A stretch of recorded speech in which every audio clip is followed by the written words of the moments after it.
The house was quiet in the way only old houses could be. That particular kind of quiet where the air itself seems to remember things. Dust drifted through the soft morning light like lazy snow. The walls, faded cream with hairline cracks along the molding, carried the faint smell of old coffee and paper, a scent that hadn't changed since Emily was a child. It had been 3 weeks since her father's funeral. The lilies from the service had long since browned in their vases. The sympathy cards, hundreds of them, sat stacked neatly on the dining table, unopened. People meant well, she knew, but there were only so many ways to read, "I'm so sorry for your loss," before the words started to blur into a kind of polite white noise. Emily stood in the doorway to his study, holding a mug that had gone cold an hour ago. The room felt untouched, frozen, as though he'd simply stepped out for a moment and would return, humming, to sit in that old leather chair with his glasses low on his nose. Everything in that room had a story. The fountain pen he'd bought in 1978, the faded globe by the bookshelf, the chipped mug that said, "World's okayest, Dad." She smiled faintly at that last one, her heart tightening with the kind of ache that lived between laughter and tears. Her father, Richard Walker, had been a man of steady habits and quiet pride. He'd been a history teacher for 35 years at the local high school, never raised his voice, rarely missed a day of work. He had a way of carrying silence that was neither cold nor distant, just contained. After her parents' divorce, that silence had thickened, settling around him like dust on his bookshelves. Emily had been 18 then, angry, confused, too young to understand the quiet heartbreak that lived in grown-ups. She had taken her mother's side mostly out of instinct. Years later, when she tried to repair that distance, it was like trying to push two magnets together the wrong way, love and pride repelling each other no matter how close they got. Now, he was gone, and all that was left was the stillness. She set the mug down on the edge of his desk, the faint clink startling in the hush. The top drawer was half open, as though he'd meant to finish something. Her hand hovered over it for a moment, then hesitated. It felt wrong somehow to go through his things, and yet it also felt necessary. Grief has a strange way of making you both intruder and archaeologist, searching for proof that the person you loved was real. She pulled the drawer open. Inside, there were neatly stacked envelopes, all rubber-banded together, old receipts, a small silver penknife she remembered from childhood, and beneath them, a faded manila folder labeled in her father's tidy handwriting, "Personal." She lifted it out carefully, dust puffing into the air. Her fingers trembled a little as she opened it. Inside was a photograph. It wasn't just any photograph. It was her mother. Emily froze. The photo had been taken years ago, maybe even before she was even born. Her mother, Claire, was sitting on the porch steps of their old house, sunlight catching her hair in soft golden waves. She was laughing, her head tilted, holding something out of frame, maybe a cup of lemonade, maybe her hand to someone else. On the back of the photograph, written in her father's handwriting, were the words, "I never stopped loving her. Please tell her that if you ever find this." Emily's heart stopped. The room seemed to contract, the light dimming slightly, the air suddenly heavier. She read it again, slowly this time, as if the words might change. "I never stopped loving her. Please tell her that if you ever find this." Her throat tightened. She could hear the blood pounding in her ears. She sat down heavily in her father's chair, staring at the photograph, unsure whether to cry, laugh, or simply sit in stunned silence. He'd never spoken like that, not in her entire adult life. Love for her father had always been something implied in actions, fixing the leaking roof, helping her move apartments, showing up to her graduations. Never said aloud. But this was a confession, and it changed everything she thought she knew about their family. For the next hour, Emily didn't move. She traced the handwriting with her thumb, noticing how the ink had faded unevenly, meaning it had been written long ago, maybe soon after the divorce, maybe years later, when regret had finally softened into something tender and unbearable. She felt an ache building, not just grief, but the slow, dawning awareness that she had misunderstood her father for most of her life. He wasn't cold, he was guarded. He wasn't distant, he was afraid. Afraid of saying the wrong thing, of reopening wounds he couldn't heal, afraid of being rejected by the woman he'd loved most, and perhaps by his daughter, too. Emily set the photo down gently, resting her elbows on the desk. Her mind was spinning. Should she tell her mother? Would it even matter now after so many years? Her parents had divorced when Emily was still a teenager. They'd barely spoken since. Her mother lived 2 towns over, quieter now, painting in her small studio, filling her days with morning walks and phone calls to Emily that always ended with, "Be safe, sweetheart." Emily had never asked about her father, and her mother had never volunteered to talk about him. It had been an unspoken truce between them, silence as a form of survival. But this note, this small, fragile sentence cracked that silence open like glass. She closed the folder slowly, exhaling as if she'd been holding her breath for years. Her fingers still trembled slightly. In the stillness of the house, the clock ticked softly, each second marking the distance between past and present. That night, Emily couldn't sleep. She lay in her childhood bed, the one her father had left untouched for years, right down to the faded quilt her grandmother had sewn. The photograph sat on her nightstand, face down, the note on the back echoing in her head like a whisper that refused to fade. I never stopped loving her.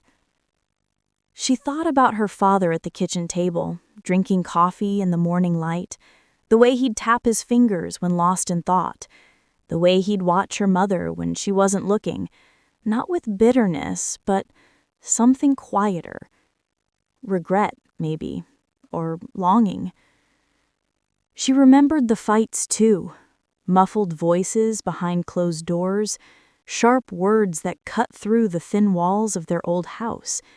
She'd been young, terrified that love could sound so angry. She never understood then that sometimes anger was just love trying to speak when it didn't know how. The next morning, she made a decision. She would go see her mother, not out of duty, not even out of curiosity, but because the words on the photograph felt like unfinished business, not hers to keep, but hers to deliver. If there was one thing she'd learned in these quiet, grief-heavy weeks, it's that silence could be cruel when left too long. Her father had been silent his whole life. Maybe she didn't have to be. The sun had risen high by the time Emily stood by the window, staring at the tree-lined street below. The maple leaves outside were turning, deep amber and red, brushing against the glass like restless thoughts. Her mother lived only 45 minutes away, but somehow the distance felt greater, like crossing decades of unsaid things. She packed the photograph carefully into her purse, along with a thermos of coffee and her father's fountain pen, a strange impulse, as if he might need it to sign off on this one last message. Before she left, she turned back toward the study. The light slanted through the curtains, catching the dust again. Everything looked peaceful, as though the house itself was exhaling, finally ready to let go. As she locked the door and stepped into the crisp autumn air, Emily felt the strangest thing. Not dread, not sorrow, but something close to purpose. She wasn't sure what would happen next, whether her mother would want to hear the truth, whether it would heal or reopen old wounds. But for the first time in weeks, maybe even years, she felt like she was walking towards something real. The drive to her mother's house had always been a familiar one, but today it felt different, heavier somehow. The road curved along the edge of the lake, sunlight flickering through trees dressed in amber and rust. The radio played low, an old jazz station her father used to hum along to, and every note seemed to pull a thread loose in her chest. It had been almost a month since she'd spoken to her mother. They'd texted, briefly, after the funeral. "I'm so sorry, sweetheart. He was a good man. Take your time." That was all. 3 messages, soft, restrained, almost clinical in their politeness. Neither of them had known how to bridge the silence that grief had left between them. Now Emily was driving toward her mother's cottage by the water, clutching a photograph that could unravel everything they'd built since the divorce. And yet, somewhere beneath her fear, there was a quiet certainty, the sense that some truths demanded to be spoken, no matter how late they arrived. The cottage sat near the edge of town, small and white, with blue shutters and ivy crawling up the porch posts. It looked exactly as Emily remembered, the same ceramic wind chime by the door, the same uneven stone path leading to the gate. She parked the car, switched off the engine, and sat for a moment, breathing in the damp, pine-scented air. Her pulse was quick, her palms were damp. For all her adult composure, she felt like a teenager again.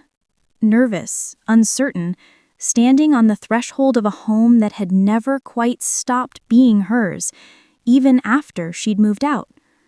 The door opened before she could knock. "Emily?" Her mother's voice, that soft, lilting tone that could sound both cautious and affectionate at once, drifted out. Emily turned, startled. Claire stood there in a light sweater and jeans, her silver hair pulled back loosely. There were faint paint stains on her fingers. She must have been in her studio. "Hi, Mom." It came out smaller than she meant it to, like a child's voice. Claire's face softened. "Oh, honey, you didn't tell me you were coming." "I know, Emily hesitated, fingers brushing the strap of her purse. I wanted to see you." There was a brief pause. Not awkward, just full. Then Claire nodded and opened the door wider. "Come in, I'll put the kettle on." Inside, the house smelled of jasmine tea and linseed oil. Canvases leaned against the walls, her mother's latest landscapes.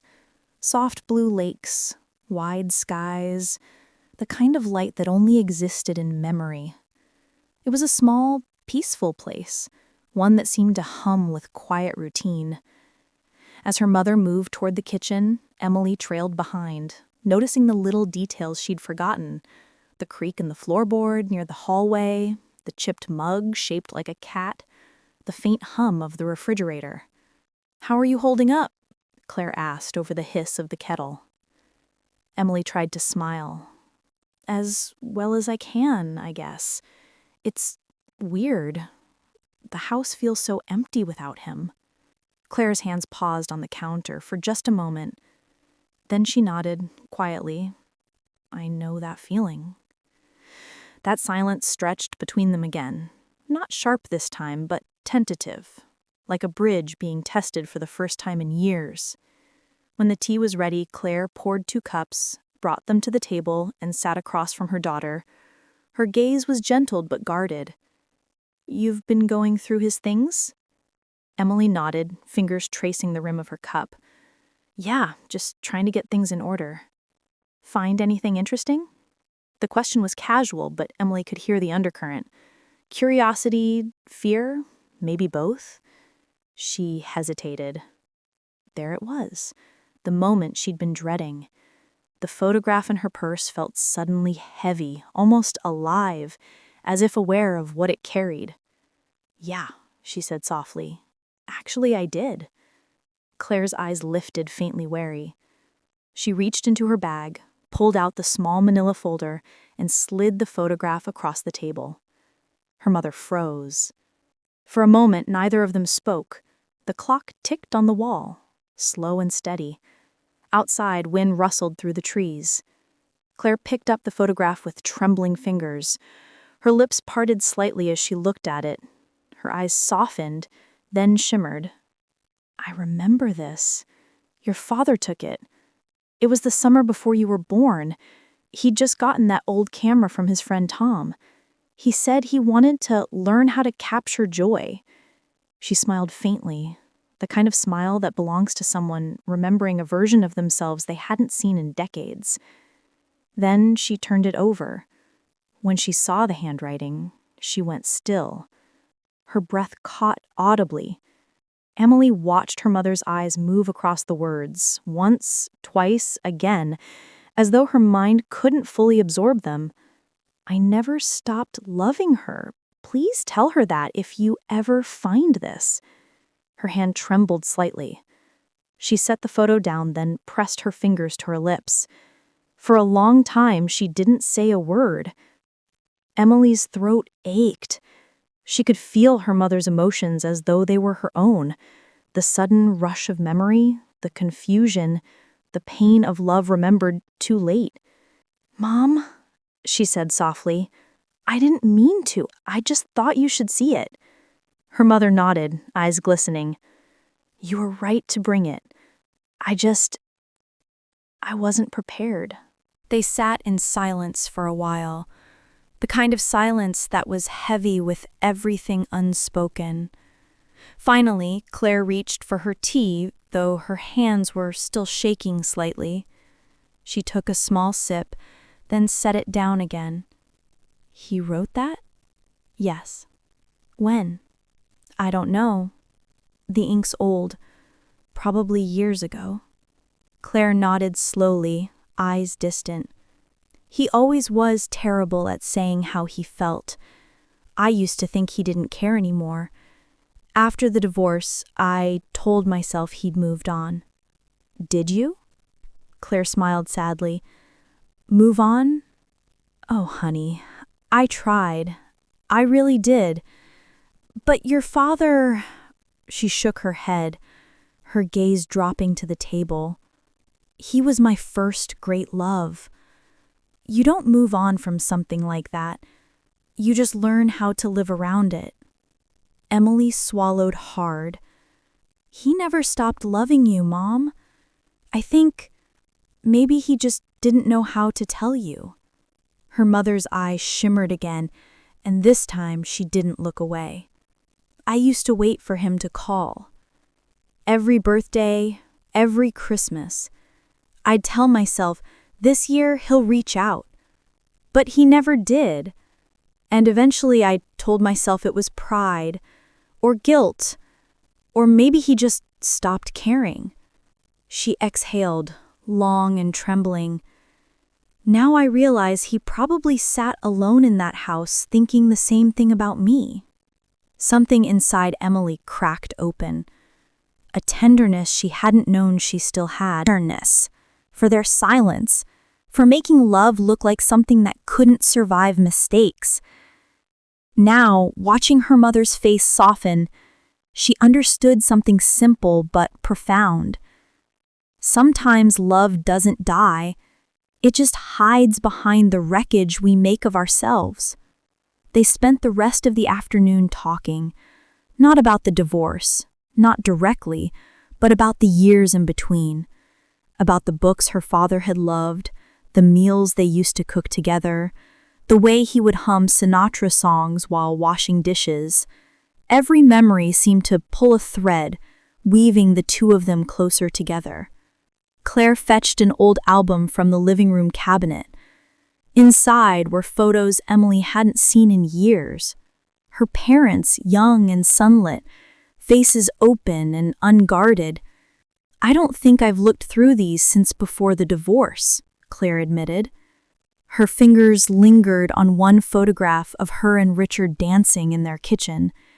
"You know, your father couldn't dance to save his life, but he always tried, said it made him feel close to me."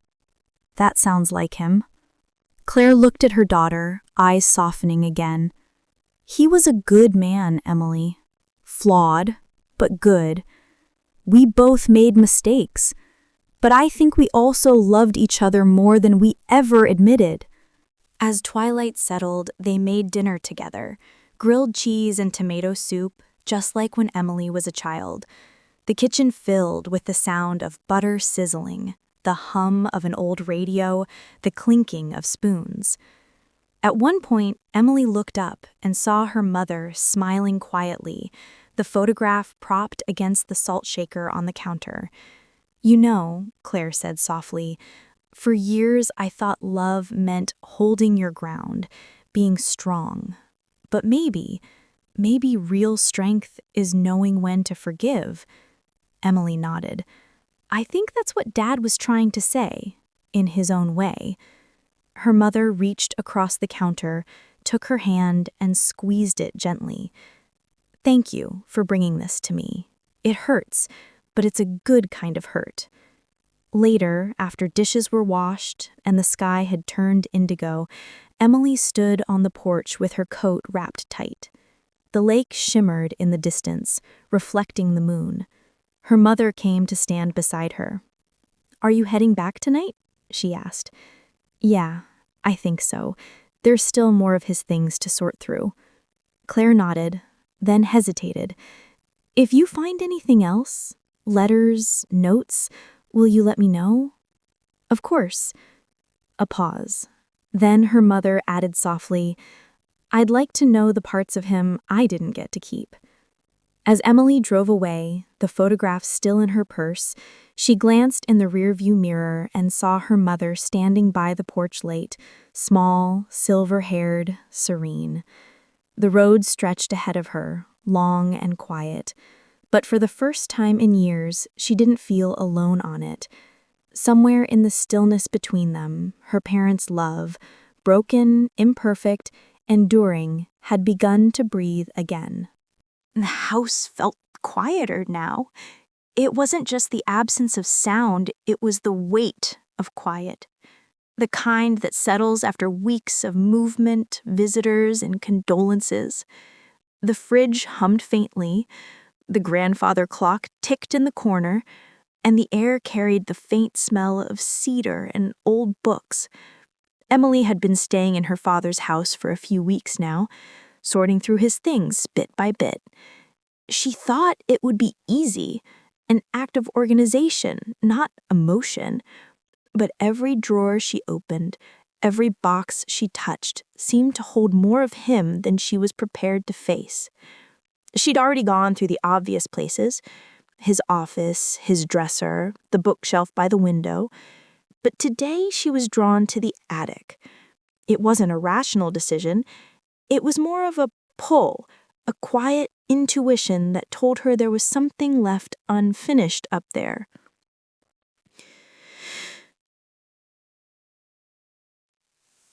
The attic smelled faintly of dust and time.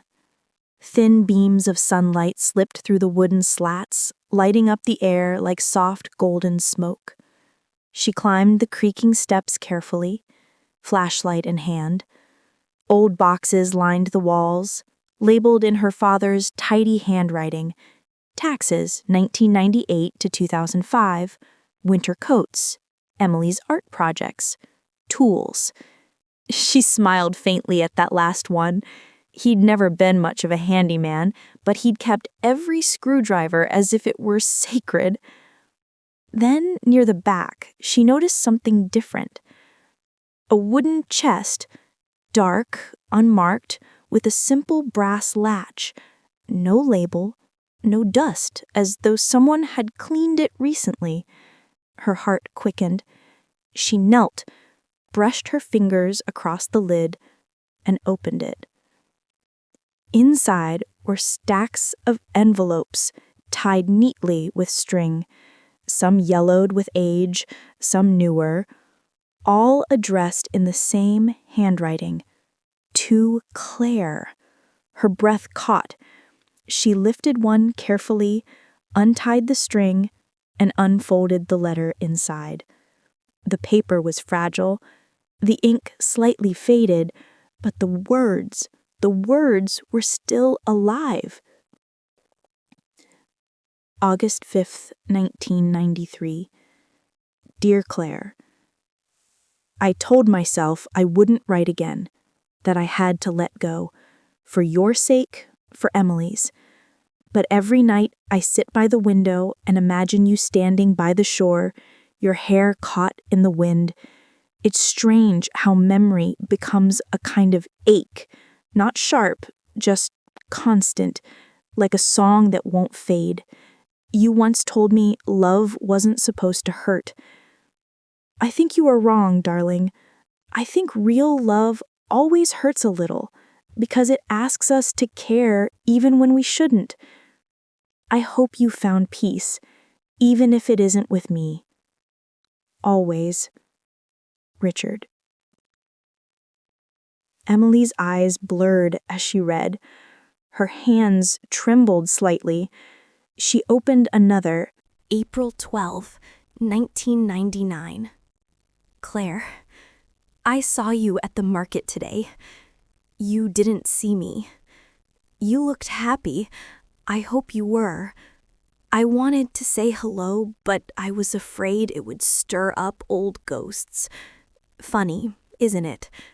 I used to think time would make this easier. It hasn't.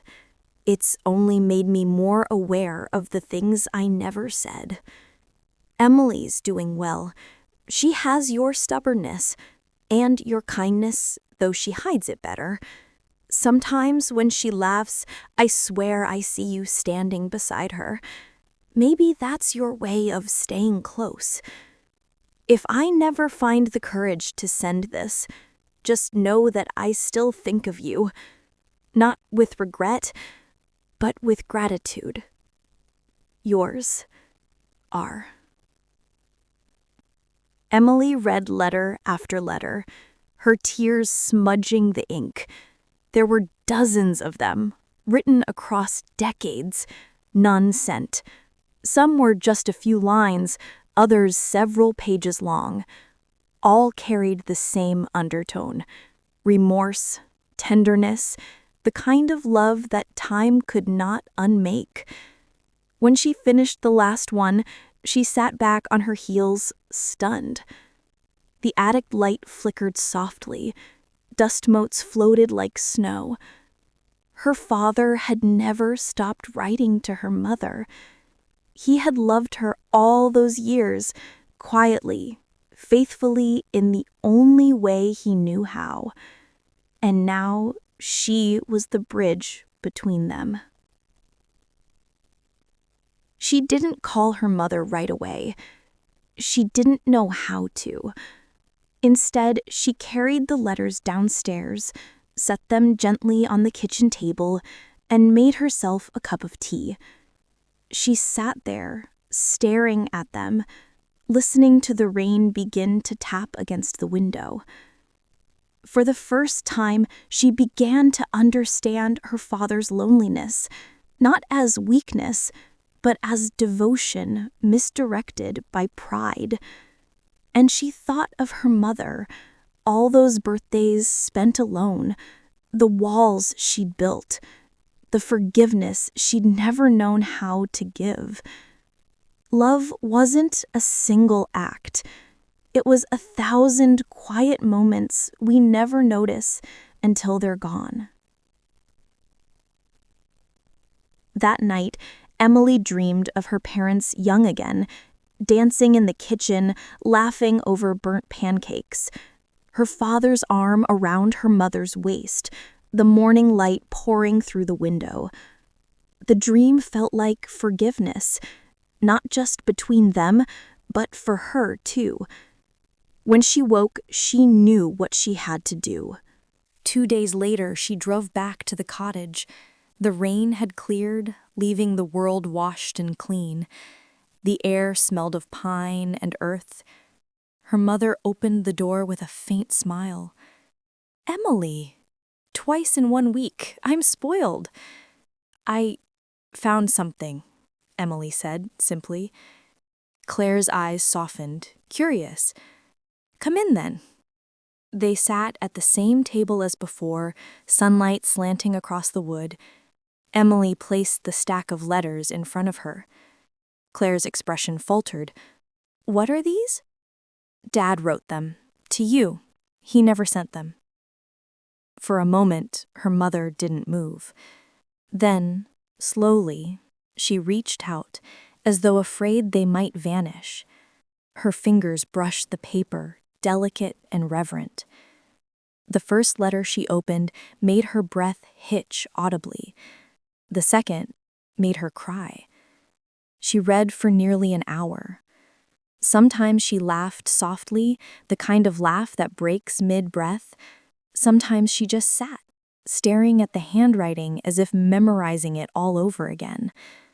When she finally looked up, her face was streaked with tears, but her eyes were bright, alive in a way Emily hadn't seen in years. "He wrote these for me," she whispered. "All this time." "I never stopped loving you, Mom."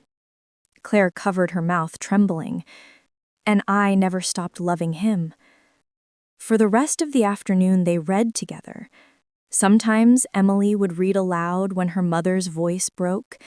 Sometimes Claire would pause and tell her daughter the story behind a line, the night he wrote it, the joke hidden between the words.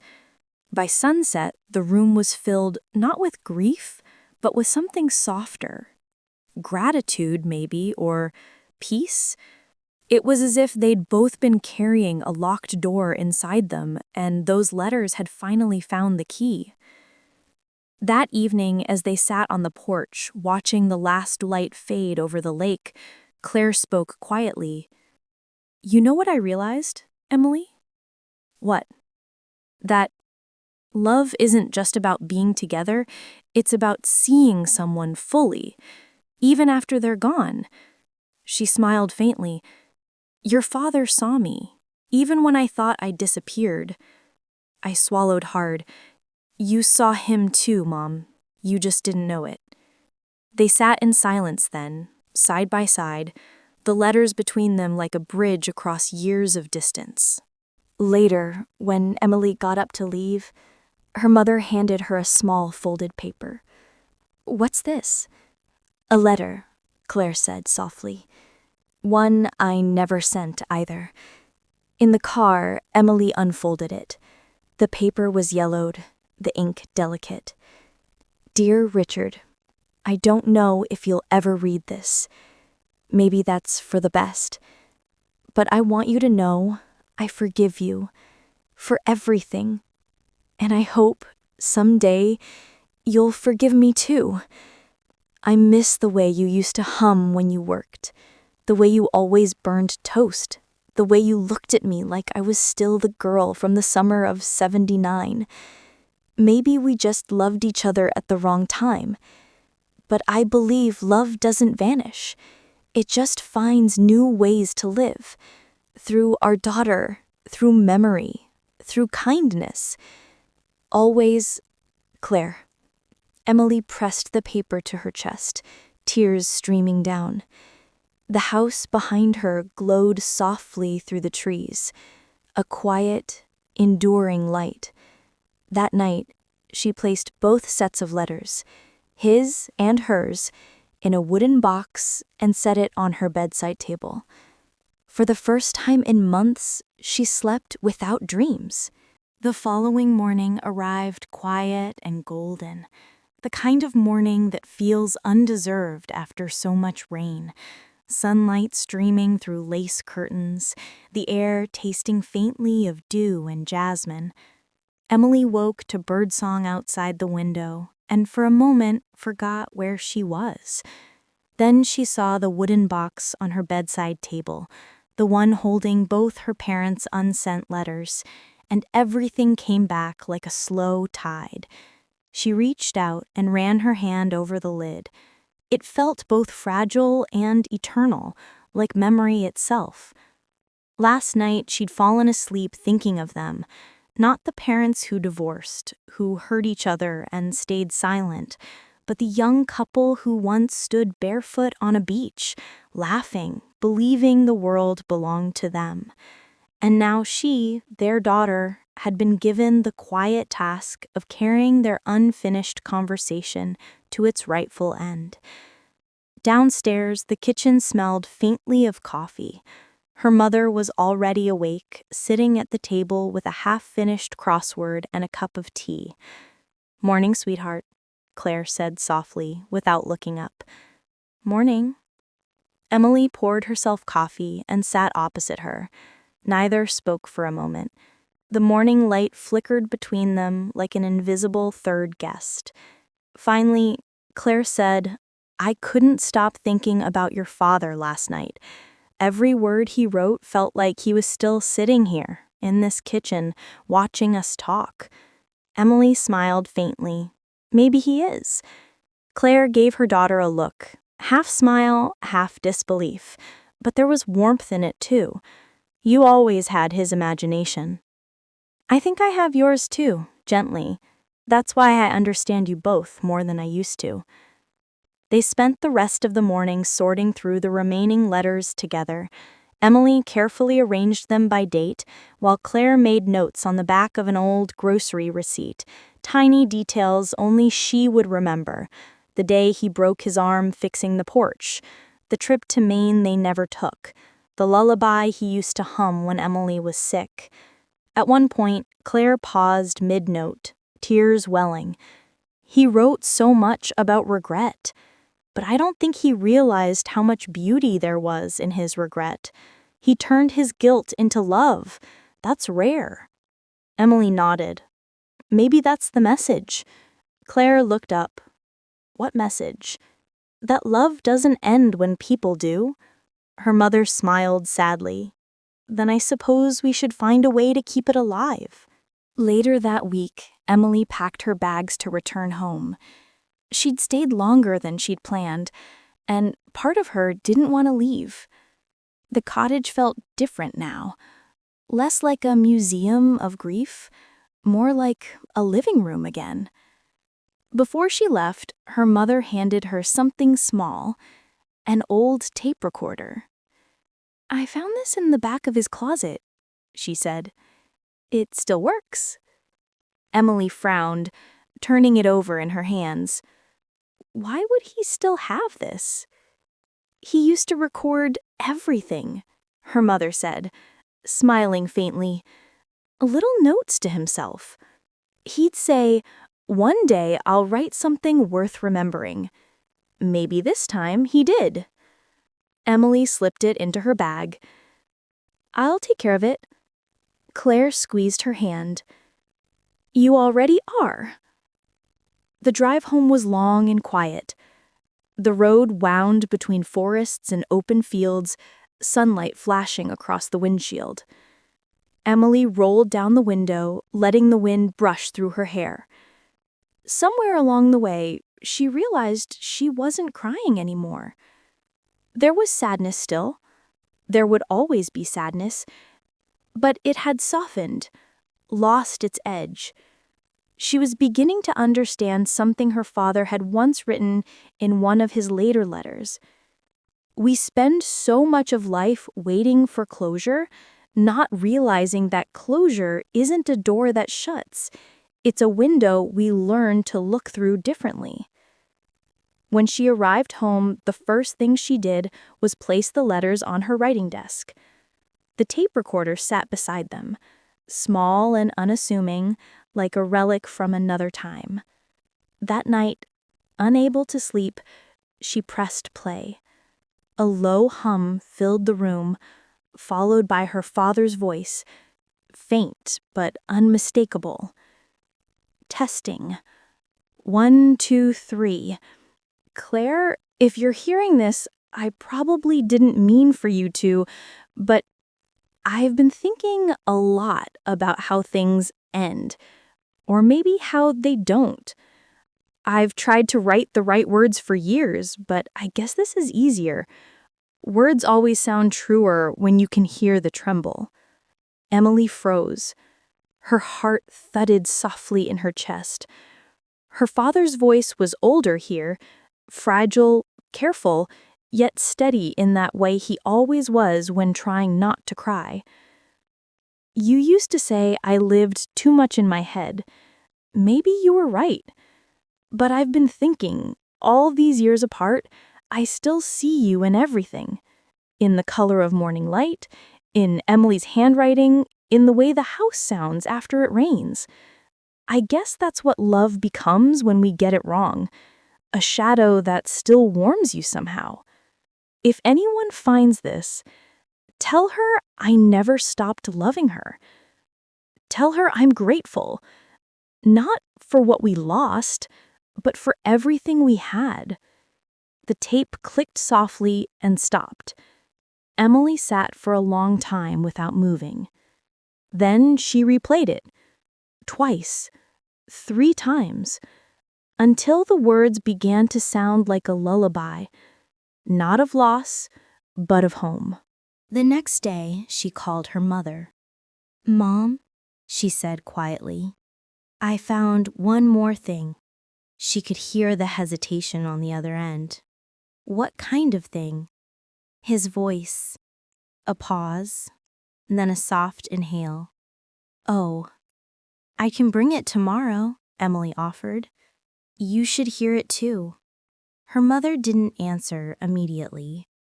When she did, her voice was trembling. "Yes, I'd like that." When Emily arrived at the cottage the next morning, the world seemed to be holding its breath. The sky was soft with clouds, the lake still as glass. Claire met her at the door, wearing a sweater that used to belong to Richard. Neither of them spoke much as they sat down in the living room. Emily placed the recorder on the table and pressed play. Her father's voice filled the space. This time, it sounded fuller, almost alive, the way music fills a room more than sound should.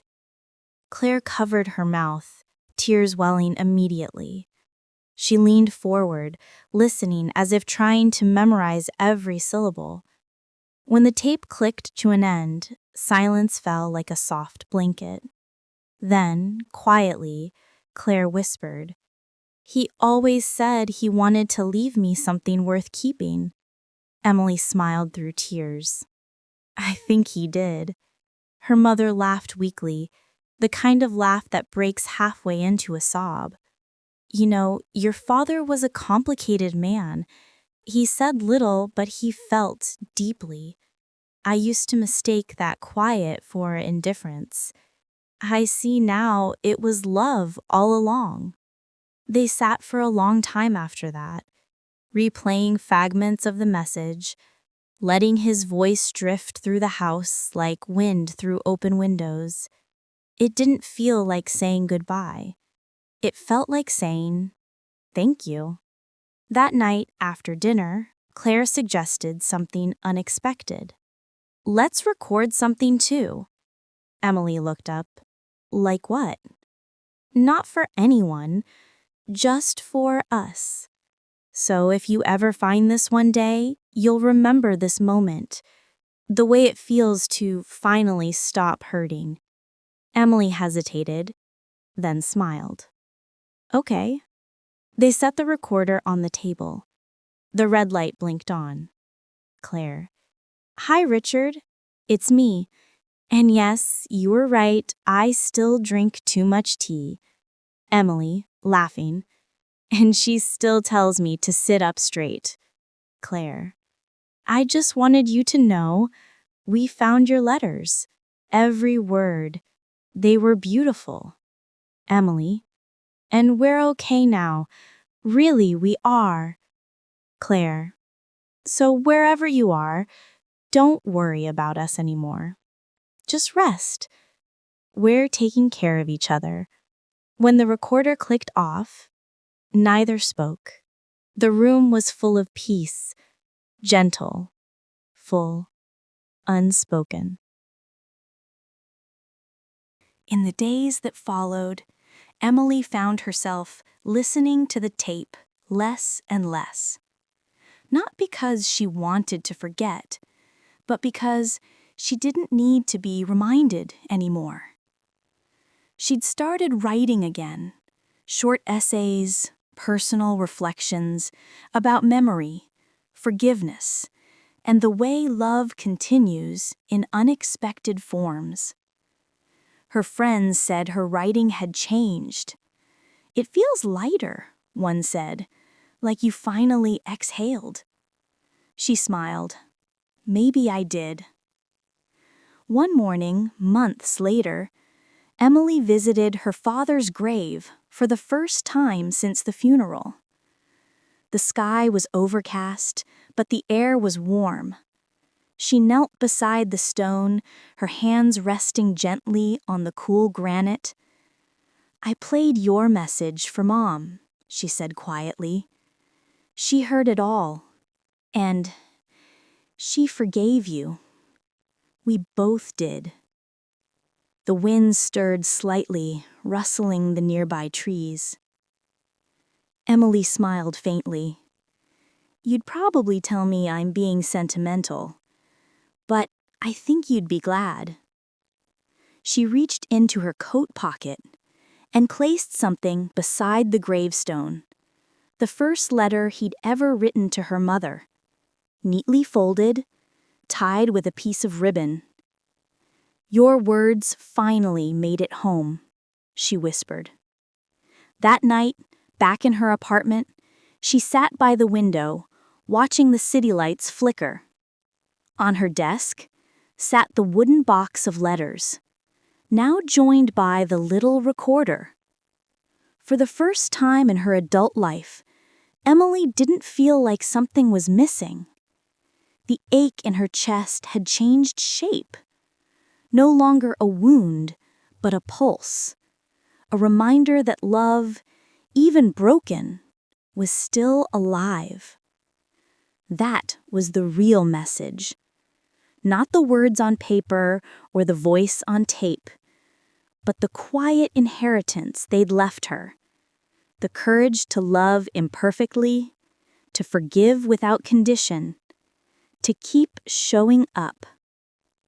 And in that quiet room, as the city hummed below, Emily whispered softly to the night, "Thank you, Dad." The morning sun filtered through lace curtains, soft and golden, landing on the worn edges of the photograph, sitting between two teacups. The light gave everything a gentleness, even the silence between them. Claire and Evelyn sat in the little cottage kitchen where the air smelled faintly of lavender and toasted bread. For a long time, neither of them said anything. The photo rested between them like a third guest at the table, one that had waited decades to be acknowledged. Evelyn finally spoke, her voice tender and trembling. "He used to take that photo everywhere, you know, your father, even after we stopped speaking." Claire looked up, eyes wide. "You knew about it?" Her mother nodded, a wistful smile tugging at the corner of her mouth. "I gave it to him the day we decided to separate. I told him, maybe someday, when the anger fades, he'll look at it and remember the love, not the hurt." She reached for the picture, her wrinkled fingers brushing the surface. "I never thought I'd see it again." Claire leaned forward, her hands clasped tightly together. "He kept it in his drawer until the day he died, Mom.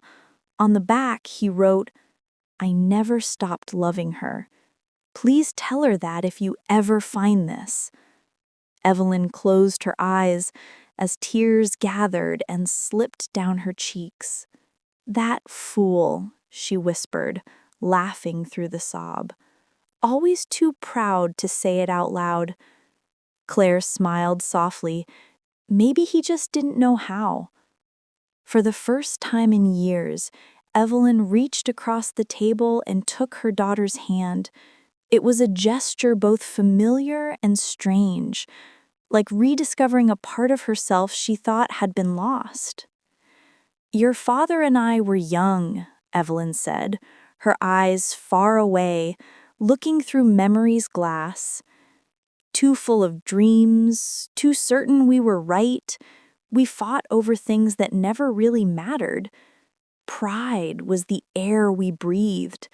And when it all fell apart, neither of us knew how to say sorry without losing face." Claire felt her throat tighten. "You know, I used to think he hated you." Evelyn shook her head gently. "No, he hated himself. For not being the man who could stay. For not knowing how to make it work." A pause lingered. Claire looked down at her teacup, steam curling upward like soft sighs. "I think that's why he left the note. He wanted to make it right, even if it was too late." Evelyn's voice broke slightly. "Maybe it's not too late." The words hung in the air, fragile, hopeful, real. They sat like that for a long while, talking through the years, about the dinners that never happened, the holidays that felt half full, the birthdays marked by silence. The stories poured out, messy, tender, honest. At some point, Evelyn reached into the drawer beside her chair and pulled out an old box. "There's something I want to show you." Inside were letters, some opened, some never sent. Claire's eyes widened as she saw the familiar handwriting. "Your father wrote to me," Evelyn said quietly, "for the first few years after he left. I couldn't open them. I kept them here thinking maybe one day—" She trailed off. Claire reached for one of the envelopes, yellowed and delicate. She unfolded the letter carefully and began to read aloud. "Evelyn, I don't know how to be without you, even when I'm angry. The house is quiet, too quiet. I thought I wanted space, but space feels like punishment.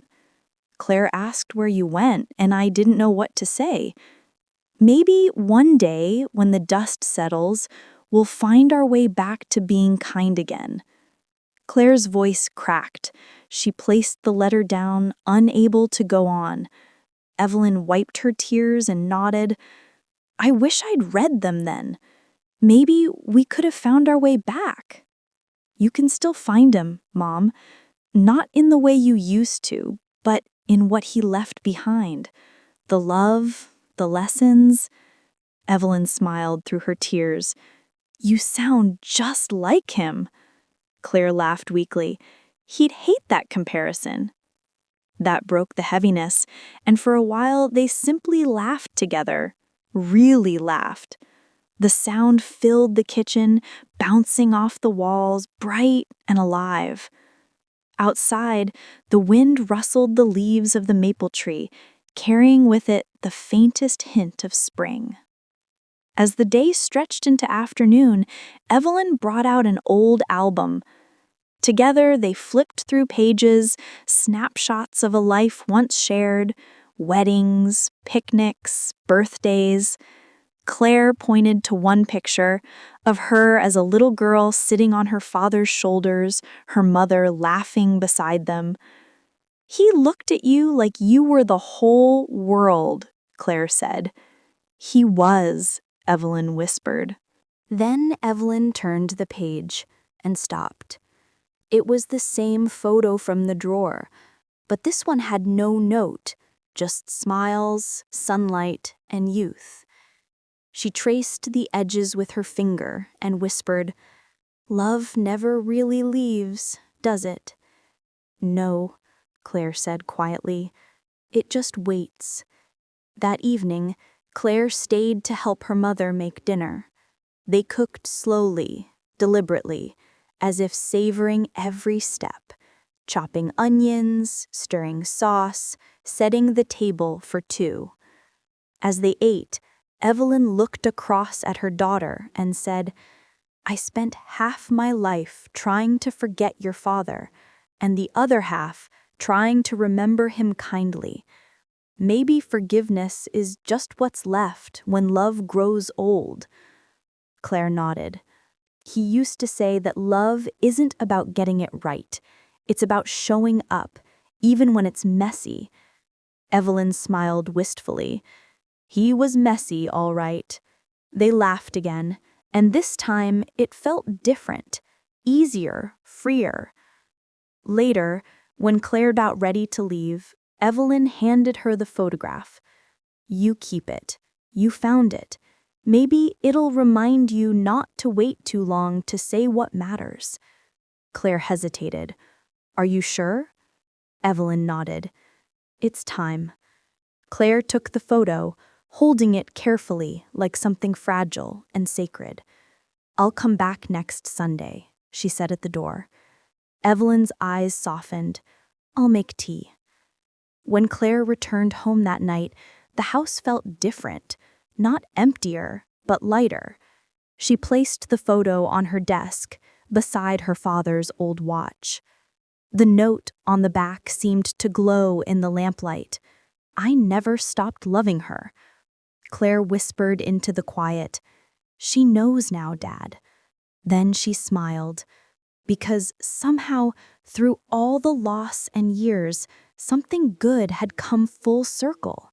A message delivered, a silence broken, two hearts finding peace in the echoes of an old photograph. A year later, the photograph still sat in Claire's living room, now framed beside a newer one, Evelyn holding her newborn grandson. Every Sunday, Claire visited her mother. Sometimes they talked about the past, sometimes they didn't. Sometimes they just sat in silence, sipping tea, letting the world move gently around them. One afternoon, Evelyn said softly, "Do you ever feel him here, your father?" Claire smiled. "Every time you laugh." Evelyn nodded slowly. "Then I think he's happy now." The two women looked out the window, where the sun dipped low and painted everything gold, and for the first time in a long, long while, they both felt complete.